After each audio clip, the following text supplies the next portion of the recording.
Hello everyone, thank you for tuning in. Tully Burnalot here, coming to you straight from the foggy land of Portugal. I apologize again for the bit delay, but at least there's a video here, don't worry. Things are going to get back in groove soon enough.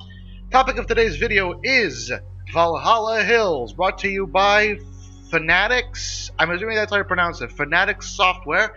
Currently available on Steam for a low price of $19.99. Available with a premium edition at $26.99 or a contributor's edition with $49.99. Each, of course, having more and more goodies. Now, what is Valhalla Hills? Well, it is what I can only describe as Black and White meets Vikings meets Valhalla meets Odin. It is a village builder whereby your entire objective is to bring a bunch of Vikings to Valhalla.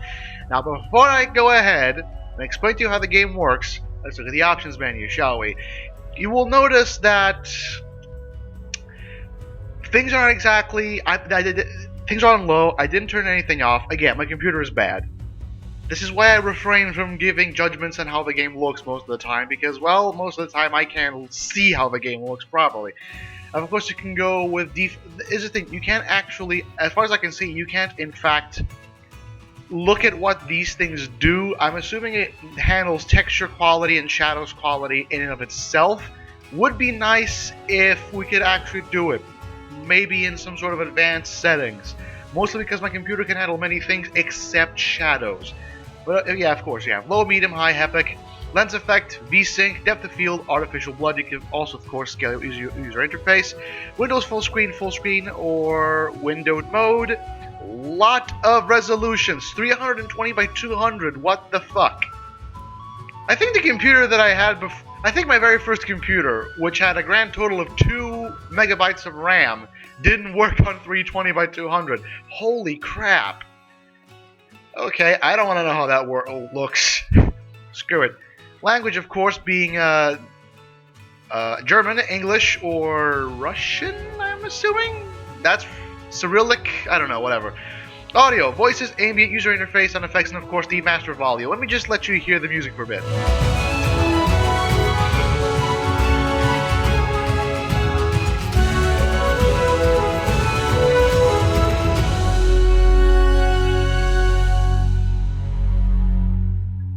I am a sucker for this type of music. I really am. Alright. Controls, as you can see here, speed mouse rotation. I would argue that you should leave this here, except maybe this. Speed mouse zoom, you should... The problem is, most of the maps are not big enough to justify such big mouse zoom, and most of the time you're going to be trying to figure out where exactly you left off, so, yeah. Everything else, you really should stay there. Border scrolling is incredibly important. You don't want to go ahead and drag the mouse around, whatever.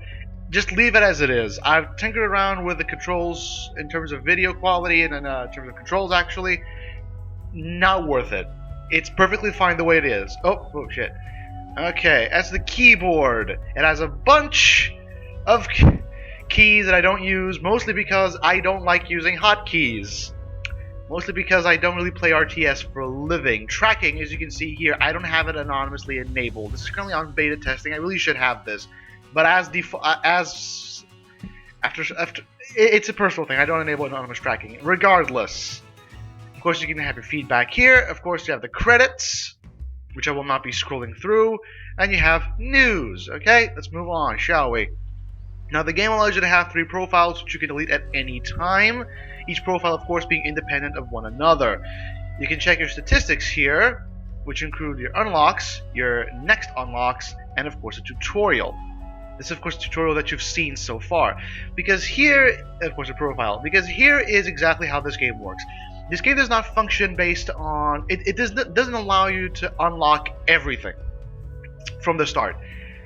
It does allow you, if you choose... Actually, let me just go here. Profiles. Create profile. ASD. Because if you go here, you can click Open Game, which is a game of all achievements are unlocked from the start. Be aware they're significantly more difficult. Now what this means is, let me just delete this. In a regular profile, right, delete. In a regular profile, you have to unlock achievements in order to unlock buildings. In an open game, you don't. Which you might think, oh, that's better, but not necessarily. Anyway. As you can see here, I've been playing this game for quite some time. I've been playing this for about 2 hours at this point, and these are the Vikings that have already reached Valhalla, and of course, their honor, as you can see here. Let's go here. Okay. Now, to show exactly how this works, let's go and... Alright, let's continue, shall we? Actually, no. No. Save and leave. I'm going to start over from the beginning. Let's start over from the beginning, shall we? Okay. Wait a second. We just close here. Options, and... Where is the thing? Disable tutorial. There we go. I already know how this works. Huge map, stealth enemies, and dangerous animals from the start. Recommended for the strongest players. No. Normal game. Let us go. Now, why do I say that this crosses with black and white? Very simple. The game is progressed by advancing on several islands, as you can see here. Essentially, the whole point is you start over at this. Let me just pause this. You start over at this runestone here, as you can see. This runestone allows you to see how much honor you have, how many Vikings you have, how many military Vikings, how many unemployed Vikings, and of course, useful information. You can also see that here for more ease of access. Your objective now is to reach this portal. This is the portal that will lead you to the next stage. It will allow you to complete this map here. Now, right. Stop it. Okay, there we go. There we go. Now, there's two ways you can proceed. First of all, you need to get not a dwarf, a Viking over to this portal and unlock it from the start. After you unlock it, there are two ways you can proceed to the next level. You can either go ahead and open the portal immediately and initiate a fight with the portal guardians, which depending on how advanced you are, the more difficult, the more numerous they are, or you can set up a sacrifice for the portal, allowing you to leave peacefully. Either way is possible, and as far as I know, it won't actually impact the endgame. Odin apparently likes sacrifices, who knew? Anyway, now when I first started, there's three tabs here: production, logistics, and military. Now when I first started, all I had was a woodcutter and a fishery. And in logistics, all I had was a tent. And in military, all I had was an altar. That's pretty much it. That's pretty much the basics that you'll have for the first one. And the thing is, that's all you need, because how the system works is very simple. The more things you do, and the more you try and be creative, and the more things you progress, and the more different ways you use to progress through levels, the more things you unlock. For example, one of the most important things, which is the path, which allows you to extend buildings' ranges and allow your Vikings to move faster, you don't unlock until your Vikings move a total of 2,500 steps. Stuff like that, you know. You need to unlock certain achievements in order for certain buildings to be unlocked. For example, I unlocked all the production buildings long before I had, say, a large storage, or even most of the military buildings. So what that means is the game adapts itself to your playstyle, and when it reaches a point where you have to adapt your playstyle, the game rewards you for adapting your playstyle. It's very much nice. Okay, so I'm looking around. There don't seem to be any enemies here. I had a map where I had skeletons all around, so I have a lot of graveyards, but no skeletons. That's good. Now, as far as I know, you cannot order a Viking to go over there, which means you basically have to build up to there. Now, first things first, you can put down a woodcutter. As you can see here... Alright, I have to unpause it. Okay. As you can see here, as you move around, it shows you the building range, and it shows you these green, red, and yellow areas. Green areas, you pay the default price. Yellow areas, you pay a slight more, and red areas, you pay even more, because you have to set up pedestals because the terrain is not good. Now, of course, it's important to keep in mind that you really should keep your woodcutter next to trees. Now, the paths, it's important that you connect paths to where you want to go. So you can connect the path to the beginning and over to here. Oh, wait, shit. Paths, unlike any other building, require no resources and are built instantaneously. Now, I'm going to click here, and I'm going to set a path all around the trees. There we go. And then, of course, what I want to do here is go to production, woodcutter, and you'll notice that there are two add-ons to building. there's a forester, there's a wood splitter. A forester, of course, just like for those of you who play Banished, you know how this works. A forester will allow you to regenerate the trees, will allow you to regrow the trees. Just connect that to there. Whoop! Already done. Nice. A forester will allow you to regrow the trees, and a wood splitter will allow you to build wood planks. Wood planks are necessary for the more advanced buildings, like for example a lodge. Let's go for a fishery. Fish is supposed to be a finite resource. I haven't yet ran out of fish, but of course that might just be because I haven't been playing it long enough. So let's get ourselves a fishery here. Okay. As you can see, it automatically you don't actually have to assign anyone. It automatically assigns people based on how many Vikings you have. And of course automatically generate resources based on how many Vikings you have. For example, right now I need wood, just logs basically. So the woodcutter is only going to generate logs. They're not going to cut the logs into planks, at least not automatically.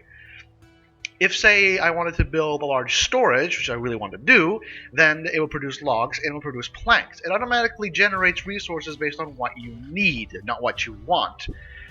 So, I'm going to paste, actually not going to do that. I'm actually going to go ahead and make a hunter and put the hunter there. Okay. I'm going to put a hunter there because the hunter basically generates meat and leather based on animals available. And I'm going to put down a wheat farm over here. Wheat farms, well, actually over here because I want to, I want to save space. I want to use the red spaces as much as I can. There we go. Now, wheat farms are incredibly important for one main reason. Wheat farms are your basic long-term resource. Fish can run out, game can run out, but wheat cannot. And the best part about the wheat is you can then make a mill, as you can see here, and then a bakery. And the mill and the bakery together, the mill will make flour from the wheat, and the bakery will make bread from wheat and logs. Now the fishery is active, as you can see. It's going to start producing fish. Now they're going to build the hunter, as you can see here, and they're going to build the wheat farm, both of which need wood planks. What that means is the woodcutter is going to cut down wood, chop down wood, and then he's going to use that wood and turn it into planks via processing. Of course, let's see here. Now let's place this one here. There we go. It's important to have more than one. As you can see, there's only ever one woodcutter active at one time, which means that when you have a lot of stuff that needs doing, well, sometimes it's going to take quite some time. So I might as well just have 2 or 3 woodcutters. I function on 2 initially and then just move up to 3. That's usually more than enough. As you can see here, I very much like to have a lot of paths going around. There we go. Perfect. Now, you can of course click the small panels. As you can see here, it says under construction, and it tells you how many workers you have here working, and the building costs. Okay. As you can see, now you have to pay for a pedestal and building. The pedestal is because it's on uneven terrain and therefore needs to be elevated. Like, for example, as you can see, here is a little pedestal with the stairs. Okay, let's just speed this up for a bit. As you can see, it still takes some time to make the wood planks, mostly because I believe the woodcutter prioritizes the simple resources before anything else. So it's going to produce logs, and then it's going to produce planks. Come on.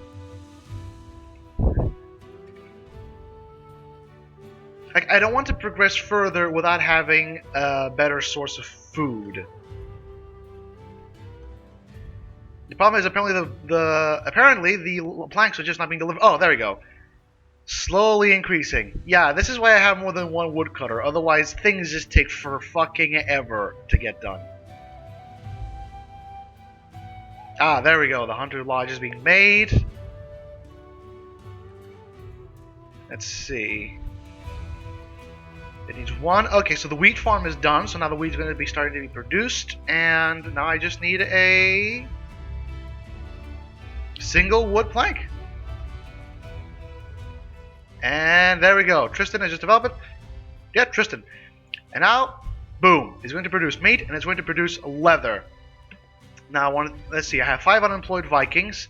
It's high time I make myself a large storage. A large storage is incredibly useful because instead of having basically every single resource stuck in the one building that produced it, you have a central storage. And later on, you can use couriers, as you can see here, to deliver these resources to where they are needed. Not that it matters much, because if you have a well enough developed set of paths, it's basically going to be non-consequential. See here, a large storage, okay. Now I'm going to start building a lodge. A lodge, of course, will allow me to summon more order more Vikings, and will provide a resting space for the Vikings that I already have. Now, an important thing to note is lodges increase the number of Vikings that you can order. As you can see, it's the second number here. But they do not increase based on the number of Vikings they can hold. A lodge can only hold 2 Vikings. Only 2 Vikings can ever at one time live in the lodge. But a lodge will increase, I think, 4 slots or something. So yeah, there's that. Okay, I only need 1 wood plank for the large storage, and once that's done, it's going to be fantastic. It's going to be amazing. Don't have to worry about anything else. And after this one, let's see. Actually, let me just put a path around here. As you can see, there's an area in white that indicates just how far the reach of the building goes. Normally, for example, if I put down a woodcutter here, notice that that's the area that's a bit darker. That's the normal working area, as you can see here. But if you click that, you see it's extended further to this area because of the paths. The paths, as you can see, not only increase the speed at which they function, but also they move, but also, this is incredibly important, extend building range. A hunter, as you can see here, because it has a pass all the way here, extends all the way up here. It's incredibly useful. Of course, you have to take into consideration that hunters actually do need, rabbits, for example. So actually, let's do something here. Let's try something. Let's increase all the way here. Stretch it out. As you can see, it's stretched out all the way there, which means the hunter can now go and hunt those rabbits. It's fantastic, isn't it? So click that, and it extends all the way up there. It's amazing, isn't it? Absolutely amazing. Let's see, the lodge is being built. Only needs 1 more wood plank. There's also large storage here. As you can see, it's basically taking everything that's not used. The wheat farm does not produce food consistently. It plants it, and then after a while, it goes ahead and harvests it. Like an actual fucking farm. Oh, as you can see, the lodge increased the number of the Viking capacity by 8, but it can only have 2 people in it. So yeah, essentially you're gonna have 6 homeless Vikings. Don't worry though, Vikings can still sleep under the trees. It's absolutely fine, you don't have to worry about that. Let's make ourselves another lodge. And let's make ourselves yet another wheat farm. I have myself a fishery, and I have myself a hunting lodge, which is absolutely fine. I won't have to worry about much else for now. Now, I'm going to have another wheat farm and another lodge, and I'm probably going to need another woodcutter. But this woodcutter is going to be located... Right, there isn't really any suitable terrain here, so I'm just going to put that there. There we go. I put logistics, I can't see. I hate it when the path does this. Go here, and you put the forester over here. Of course, the add-ons to the building are always in green terrain, so we don't have to worry about that. Connect that to that, connect that to that, connect that to that, and connect that to that. Lovely. It's important to have a lot of woodcutters because you're gonna need them. Is what I'm trying to say. Another important thing to take into consideration are quarries. Quarries, of course, you can see here, need rock to function, like these black things here. Just going to put down a quarry over here, and I'm going to put a stonemason next to the quarry. Oh, shit. I accidentally clicked it. There we go. A quarry will produce stone fragments and... Not flint. It's not flint. It's had a different name. Whose name I completely forget now. And then the stonemason will allow you to take the stone fragments and create stone bricks, essentially, out of them, which you will need for advanced stuff, like, for example, the mill. Okay, so that's the wheat farm being made. The forester is there. Okay, there we go. Come on. So I realize it's incredibly useful to just go ahead and speed things up. Let me just go put a path here. So now the... Oh, I can't extend it that far away. Oh, okay. Okay, I can't extend it that far. You know what I'm going to do? I'm going to demolish the building, and I'm going to put it closer to where I need it. So production, hunter, and put that there. There we go. So now basically it's further up the hill, and you can go and hunt those rabbits and go and hunt those cows. Let's see. Everything seems to be going just fine. What I'm going to do now is I'm going to go to the production, and I'm going to make a mill, and put the mill there. Okay. Take the path.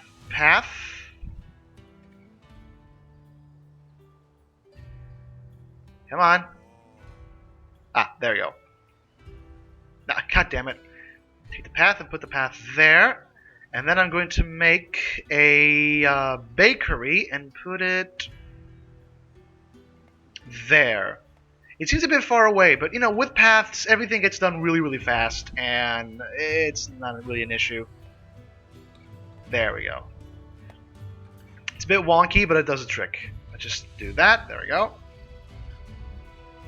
And for good measure, let's go ahead and make an altar somewhere where I can... There we go. Over there. Of course, the altar will basically just unlock and tell you exactly what you need to do. But first, you need to unlock the... First, of course, you need to unlock the actual portal, so there's that. Okay, so we have 3 woodcutters working around. We have the trees. We don't have to worry about it. I'll just make another path around the forest. There we go. Perfect. So the woodcutter now has availability to all these trees. As you can see, the more the roads are used, and it actually logs the uses here, the more flattened they become, and the faster the people on them can go. Also, as you can see, it's starting to flatten out this terrain in order to use for wheat. So that's good too. Let's see, where is the mill?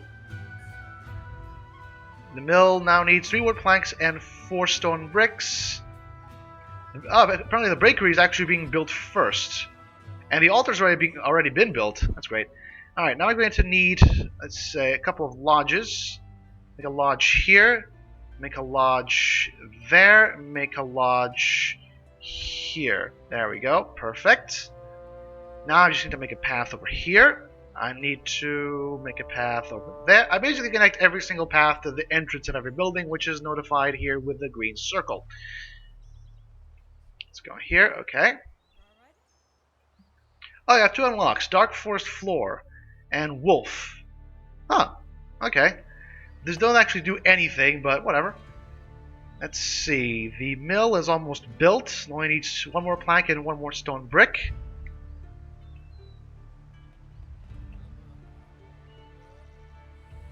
Ah, fantastic.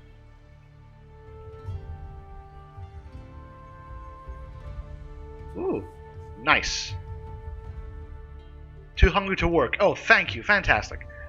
Come on, just 1 more stone brick. 1 more stone brick, and we can make the food. Oh, okay. Also, one of the things you might want to do is the campfire. Campfires basically if you have unemployed Vikings, campfires allow those Vikings to go ahead and have fun, essentially. Let's go, and then you put another path there to there. As you can see, I have a nice little village going around here. Portal's all the way over there, but that's a completely different story nonetheless. Come on, make the mill. Make it. As soon as the mill is made, I can just go ahead and start making, I don't know, food. Oh, Oh, the bakery's already done. Okay, so the bakery, as you can see, has one basic worker, and you can hire 2 extra carriers, which will go around and, well, carry the things you need for you. Now all I need to do is get myself another... There we go. 2 more carriers, and then we can use all the wheat. Fantastic.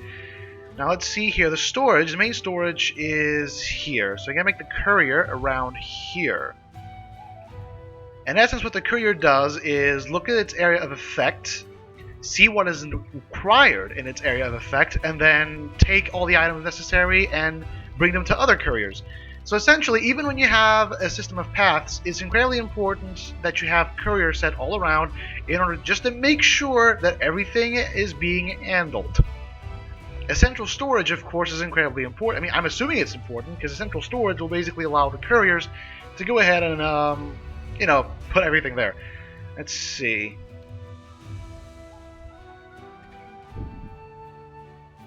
Let's put 3 carriers there. There we go. And yes, your new Vikings do arrive by plummeting from the skies. Let's see, as you can see, it basically tells you the production rate, which doesn't exactly tell you the production rate per time, it just tells you how much stuff it produced so far. As you can see here, it's producing bread now. Fantastic. It's still producing fish. This one is still producing meat. It's very important to produce meat. Let's see here. I might actually have to go with another fishery just in case. There we go. Another fishery. And boom. There we go. Fantastic. Now we could just make a few more lodges. I mean, I don't want my Vikings to go ahead and sleep in the ground. So there's that. Fantastic. Let's see here. Okay. Connect that to that, that to that, that to that, that to that. It's like a condominium. It's fantastic.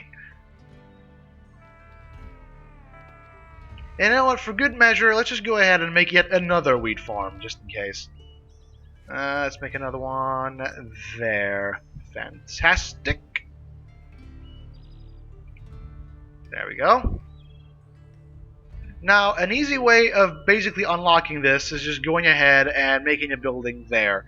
So I'm going to do, and because I kind of want to try this out, is I'm going to put down a army camp here.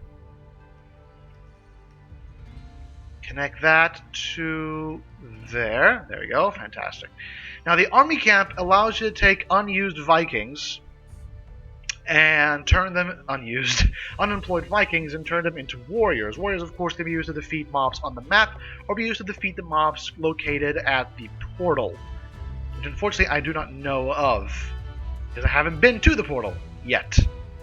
Alright, let's speed this up for a bit, because I haven't actually tried this out. I want to try this out. So, troop supply. Put the troop supply there. Okay.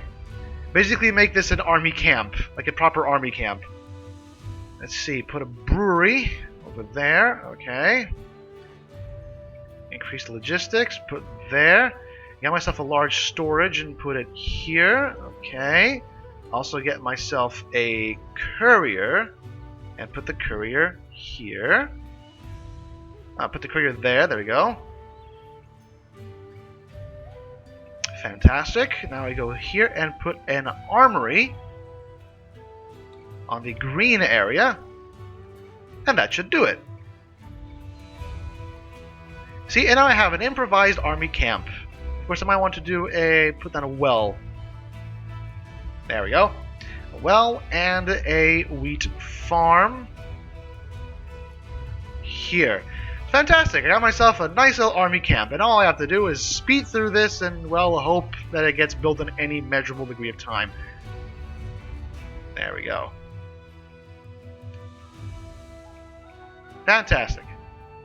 Now basically I just wait.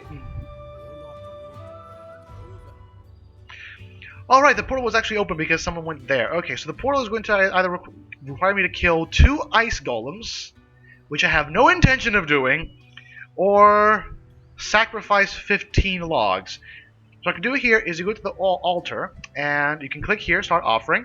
And essentially what it's going to do is the Master of Offerings and any extra carriers you may have are going to start going ahead and collecting all the spare logs and taking them to the sacrificial area. Oh. As you can see, the couriers will essentially take a look at their area of effect, which is here, and see what is needed. Which means I may actually need an extra courier around here. I don't think I can build any extra couriers. Oh, damn. Oh, well. I have no unemployed Vikings. They're all doing something. Okay, so that's the brewery. Malt beer increases your life expectancy of rewards made from wheat and water. Fantastic. Basically, now I just need to wait until everything gets done. So, yeah. As you can see, I have a nice settlement here, all made of lodges. You have woodcutters, you have fishermen, you have hunters, you have farmers, you have millers, you have bakers. It's fantastic. Just check something here. I've produced 27 bread already, and I have 5 bread in the thing storage. Oh, it's flintstone. It's flintstone that the quarry produces. So yeah, I got myself a nice little settlement. I don't have to worry about much. I have a lot of food being produced. I have a baker. I have everything. Don't have to worry about anything. Now all I need to do is just start the offering. Of course, every once in a while, it's important to go and check how your offering is doing. Right now, I have 2 logs out of 15. Do keep in mind that, as far as I know, your builders will prioritize building over sacrificing. So if you have some buildings being made, the buildings will probably take priority first, and then the sacrifice will be made. Let's see, so I have a well, and the well actually does have a well worker. You need to have someone dedicated to taking water from the well. And this water, of course, will be brought to the brewery, which combined with wheat will make malt. Not malt, ale. Oh no, actually it is malt beer. Fantastic. Of course, you can just keep playing. There's nothing stopping you from continuing to play on this island. Well, not island, hill. When you go through the portal, you have a message that tells you, okay, you can either continue or you can keep playing on this hill. As you can see, there's a lot of room that I haven't really explored. And there's nothing really stopping me from just making more wheat farms and making more mills and more granaries, more mills and more bakers. There's nothing really stopping me because that's a never-ending food source. I can just keep making wheat. I can just keep making bread. So yeah, but really I want to progress through the game and get more and more challenges. And in fact, this time I'm going to do the sacrifice just in case. But I'm also going to, I'm going to do an army camp. There we go. Manufacture bows, the bow maker is an extension. Oh, okay. As you can see, the extension is what you see, for example, here. The woodcutter has 2 extensions. As you can see, my armory does not have an extension yet, which means that I have to do something in order to unlock the extension. I'm assuming that because the extension is the bow maker, I'm assuming then that I have to use bows, and I get experience with bows in order to use that. Okay, so 1, 2, 3, 1 bow. 1, 2, 3, 1 bow. There we go. Keep in mind that you always have to have 1 person in the army camp. It has to be manned all the time. Everything else, that's completely that is completely optional. Let's see, I have an armory here, which I need the quarry worker to get off his ass and actually build things. Okay, let's check my food situation. Okay, I still have more than enough food. No worries there. I have a surplus of flour. I have a fucking surplus of flour. So all I'm going to do is I'm going to go to production, make myself another bakery. As you can see here, I have flour being stored because I can't use flour fast enough. That's actually quite nice. I haven't been in that situation yet. Okay, there we go. As you can see, the animals do appear to basically, I don't know, not regenerate, but you know what I mean. Let's see, the armory needs sticks and flintstone, and of course makes a stone axe. Okay, so I have someone working there. Yes, I do. Essentially, what this does is it without an armory, the Without an armory, your dwarves will basically go ahead and make simple tools out of whatever things they can find. With an armory, however, they will have better tools. Let's see here. This, of course, I'm assuming is not only for the warriors, but also for stuff like, say, the woodsmith. Well, I have unemployed Vikings. I might as well have 2 carriers here. Let's see. The bakery's done. Bakery's done. 2 more carriers. There you go. Okay, that's a wheat farm there. See, fantastic. I have malt beer. Okay, 3 more carriers. Let's see how my situation's at. Okay, so I am producing stone axes. It's good. It's good. It's fantastic, isn't it? I mean, if you look at the... okay, while I get everything ready, look at the fucking visuals. It's nice, isn't it? I mean, it's... It really does... It is Valhalla Hills. Assuming that that place right there is Valhalla, it's like you're basically climbing the hill to reach your ultimate destiny. And ignore the water texture. That's mostly because, yeah, my computer can't handle it. There appears to be some fog too. In terms of visuals, this is really nice. I mean, if you go at it and look from a distance and you look at the horizon, that's nice, isn't it? And then you go look further and further and further deeper, and you have stuff like this. And you have all your Vikings going around and busying themselves in their day-to-day lives right before reaching Valhalla and fighting for the rest of eternity against foes that cannot be killed. Okay, so then my sacrifice is ready. So if I wanted to, I could just, in fact, perform the sacrifice and go through the portal completely peacefully. But you know what? You know what? I want to kill something. Let's kill something. Let's see. I want to... Okay, I have everyone has a stone axe except... Okay, now Orm. Come on. Stick, nothing, stick, nothing, stick, nothing. Come on. Get a stone axe for this guy. Okay, he's producing 1 stone axe, I'm assuming. There we go. I go here and I click and I open the portal to ice golems. Ooh, that's a nice bit of damage there. Fantastic. The stone axes do a hell of a lot of good job. Okay, so one of the golems is down. Everyone gets honor. Sigurd is running away like a fucking pussy. And boom! Golems are down. Fantastic. As you can see, I can continue playing on this hill, or I can enter the portal and start the new mission. And I continue playing for the simple reason that I just want to give my opinions about the game. Now, this game is currently on early access. And as I said before, it's available for $19.99, Premium Edition for $26.99, or Contributor's Edition for $49.99. For an early access game, this is really, really good.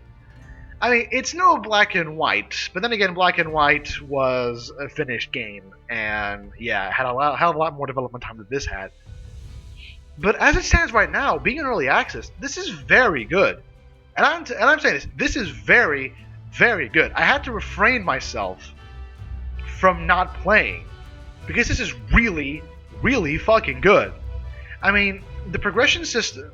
Okay, firstly, you can't really see it because I only did that in single player. I had to reduce the graphics again to increase frame rate and to be able to record this properly.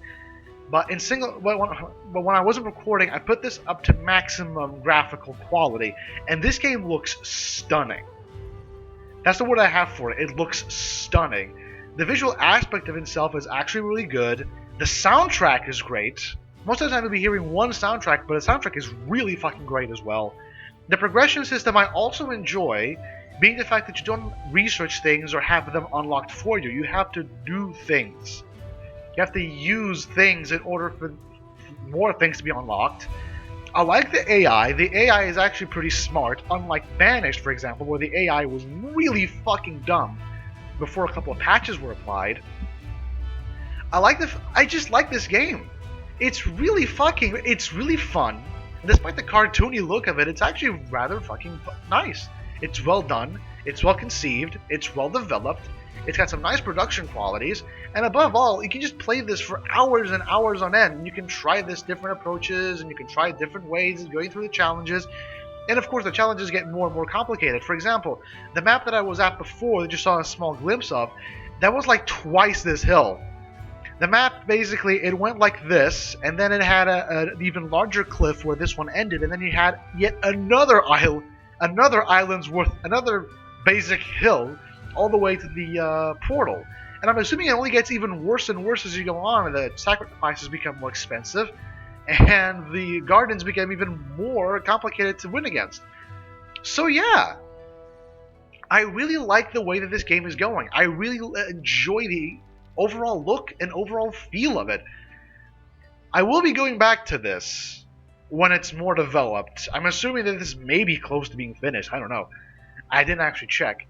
But assuming that it is close to being finished, it's going to be a great game. Honestly, as it stands right now, I would recommend that you go and get this game. Because I don't think this company is out to get your money. I think this company is really, really, really trying to get a very good game out there in the market. And frankly, I think they've succeeded. This game is fun. This game looks great. This game plays great. This game sounds great. This game is great. It's all I have to say. This game is fantastic. So, thank you for tuning in, and please stay tuned into the next game. Goodbye.